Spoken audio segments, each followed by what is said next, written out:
দলের ব্যাপারটা আপনারা জানেন, সুব্রত বক্সী আছে এবং অভিষেক ব্যানার্জি আছে, তাদের সাথে আরো অন্যান্যরা আছে, তারা দেখে যাবে। যদিও তাদের যে কোনো প্রয়োজনে তারা আমাদের সাথে যোগাযোগ করবে এবং যোগাযোগ করবে সিদ্ধান্ত নিয়ে।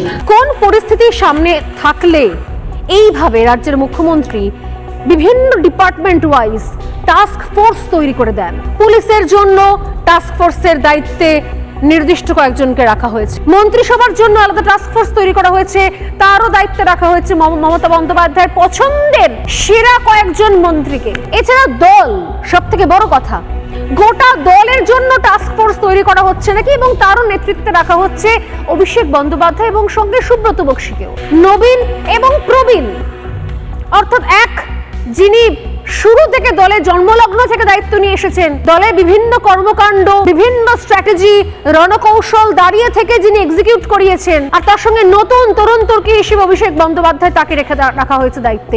দল চালাবেন এরা দুজন। এমন করে টাস্ক ফোর্স অর্থাৎ মমতা বন্দ্যোপাধ্যায় কোর টিম তৈরি করে ফেললেন যাতে আপনি চাইলেও এই গোটা অশান্তির দায় নির্দিষ্ট কোনো একজন পছন্দের মানুষের ঘাড়ে চাপাতে পারবেন না।